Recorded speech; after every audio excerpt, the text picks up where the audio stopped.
Back in 2017, in the professional football Super Bowl, the New England Patriots were playing the Atlanta Falcons, and the Patriots ended up winning the game.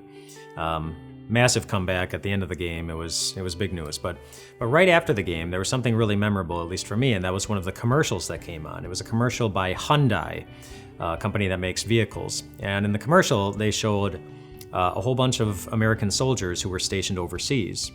And they showed them watching the Super Bowl that had just finished up, which means that their production time on this commercial was really, really quick, and which was really impressive. But what they did was they would pull random soldiers from the crowd watching the game, and they would bring them into, it looked like a big bubble, a big white bubble, and there was a chair sitting in the middle of this big bubble, and they told them to sit in the chair, and it was really, really dark until all of a sudden the bubble inside, the inside walls of the bubble turned on like it was a big TV all around them.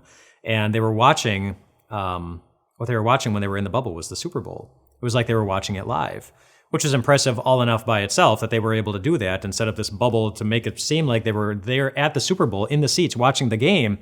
But the more impressive part was that they had set it up so that that particular soldier's family was sitting there, right next to them virtually at the Super Bowl. Hyundai had arranged for these military families who were at home to attend the Super Bowl, and they set up a camera in one of the seats right next to them so that it could be like their loved one who was thousands of miles away overseas could watch the game with them. It was really, really, really impressive. And then at the end of the commercial was the tagline, Hyundai, better drives us. In other words, the reason they do what they do is because they want things to be better. And apparently not only do they believe that life is better when you have better vehicles, they also believe that life is better when families are together, loving one another. And I think that you probably believe the same thing, that life is better when friends and family are together, loving one another. And if you believe that, then it means you also believe that the opposite is true, that life is worse when that doesn't happen. And sometimes that doesn't happen. Take Tom Brady, for example. He's the quarterback of the New England Patriots. And after that Super Bowl, when the Patriots came back and just broke the hearts of every Atlanta Falcons fan, the city of Atlanta Zoo decided to name one of their new baby animals after Tom Brady. And do you know which little baby animal they named after Tom Brady? The hissing cockroach.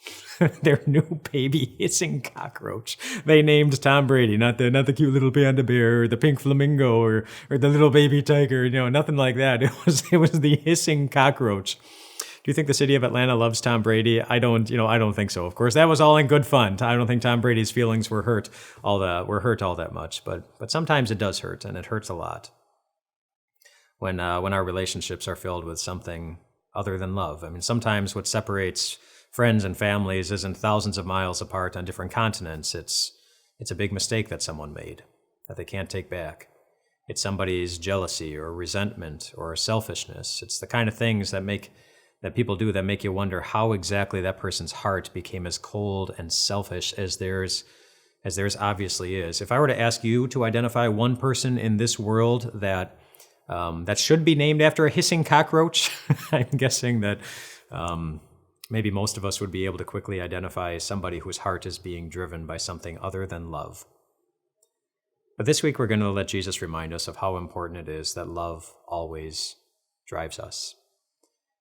And he does that so masterfully in the book of 1 Corinthians in chapters 12 and 13, which we're going to be taking a look at this week. But this is how the end of chapter 12 begins, getting into chapter 13. Where the Apostle Paul writes this. He says, "Now I will show you the most excellent way. If I speak in the tongues of men or of angels, but do not have love, I'm only a resounding gong or a clanging cymbal. If I have the gift of prophecy and can fathom all mysteries and all knowledge, and if I have a faith that can move mountains, but do not have love, I am nothing. If I give all I possess to the poor and give over my body to hardship that I may boast, but do not have love, I gain nothing." In other words, love is pretty important.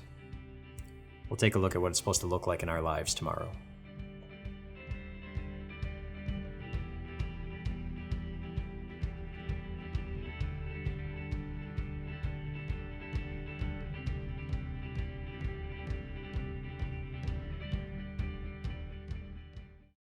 Hey friends, thanks for watching the videos. If you want more videos, just click here to subscribe. And if you do, God's going to fill you with all sorts of wonderful things that are going to give you strength as you go through life. We'll see you later.